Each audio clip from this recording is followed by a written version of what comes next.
ഓഡിറ്റോറിയത്തിന്റെ പെരുമ കേട്ടറിഞ്ഞ് അത് കാണാൻ കല്യാണത്തിന് പോയ ഞാൻ. കഴിഞ്ഞ വീഡിയോയിൽ എന്റെ കല്യാണത്തിന്റെ വ്ളോഗാണ്. വെൽക്കം ഡ്രിങ്ക് കുടിക്കാനായിട്ട് ആദ്യമേ ചെന്നൊന്നും ചമ്മിയെങ്കിലും രണ്ടാമത്തേത് ലോക ചമ്മലായി. അവസാനം മൂന്നാമതാണ് നമുക്ക് കിട്ടിയത്. ഇതാണ് നമ്മുടെ ബ്രൈഡും ഗ്രൂമും. നമ്മൾ കയറി ചെല്ലുമ്പോൾ തന്നെ നല്ല അടിപൊളി ഗണേശ വിഗ്രഹമൊക്കെ വെച്ചിട്ടുണ്ടായിരുന്നു. പിന്നെ ഞാൻ വന്നതിന്റെ മെയിൻ ഉദ്ദേശം എല്ലാവരും ഇവിടുത്തെ ഇന്റീരിയറെ പറ്റി ഓഡിറ്റോറിയത്തെ പറ്റി പറഞ്ഞ് കേട്ടിട്ടുണ്ടെങ്കിലും ഞാൻ ഇതുവരെ കണ്ടിട്ടില്ലായിരുന്നു. അതൊന്ന് കാണണം, അത്രേ ഉണ്ടായിരുന്നുള്ളൂ. അങ്ങനെ നമ്മുടെ ബ്രൈഡിന്റെ എൻട്രി ആയി. നല്ല മുല്ലപ്പന്തലൊക്കെ പിടിച്ച് പാട്ടൊക്കെ ഇട്ട് അത്യാവശ്യം നല്ല ഗ്രാൻഡ് എൻട്രി ആയിരുന്നു. പിന്നെ നമ്മുടെ വീട്ടിലും കുറച്ച് കല്യാണങ്ങളൊക്കെ വരുന്നതുകൊണ്ട് തന്നെ അവിടുന്ന് കുറച്ച് കാര്യങ്ങളൊക്കെ നമ്മൾ കോപ്പി ചെയ്തെടുത്തിട്ടുണ്ട്. താമസിക്കാതെ തന്നെ നമ്മൾ കൊണ്ട് എവിടെങ്കിലും പേസ്റ്റ് ചെയ്യും. അങ്ങനെ കൊട്ടുമാറ്റും മേളമൊക്കെ ആയിട്ട് അവരുടെ കെട്ട് കഴിഞ്ഞു. ഹാപ്പി മാരീഡ് ലൈഫ് രണ്ടുപേർക്കും. എനിക്ക് അടുത്തറിയാവുന്ന ഒരാളുണ്ട്.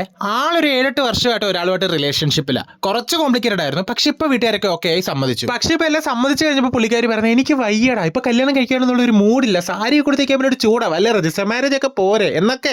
രജിസ്റ്റർ മാരേജ് ഓക്കെയാണ്, പക്ഷെ ലൈഫിൽ പ്ലാൻഡ് ആയിട്ട് ഒരു ഒറ്റ കല്യാണം നടക്കത്തുള്ളൂ. അത് അത്യാവശ്യം ഗ്രാൻഡ് ആക്കണം എന്നാണ് എന്റെ ഒരു അഭിപ്രായം. ഇന്ന് ഫുഡ് നമ്മുടെ മെയിൻ കണ്ടന്റ് അല്ലായിരുന്നിട്ട് കൂടി നമ്മൾ പോയി കഴിച്ചു. കഴിക്കാതിരിക്കാൻ പറ്റത്തില്ലല്ലോ, നമ്മൾ കഴിക്കാൻ വേണ്ടിയിട്ടല്ലേ ജീവിക്കുന്നത്, അല്ല ജീവിക്കാൻ വേണ്ടിയിട്ടല്ലേ നമ്മൾ കഴിക്കുന്നത്. എന്തേലും ഒക്കെ ആട്ടെ, നമുക്ക് കഴിച്ചാൽ മതി. അങ്ങനെ അവസാനം നമ്മുടെ ഒതന്റിക് ഡിഷ് കല്യാണ സദ്യ വന്നിട്ടുണ്ട്. നല്ല അടിപൊളിയൊക്കെ ആയിട്ട് ഇരുന്ന് കഴിച്ചു. പിന്നെ സ്പെഷ്യൽ ആയിട്ട് ബോളിയും പായസം ഉണ്ടായിരുന്നു. Okay bye.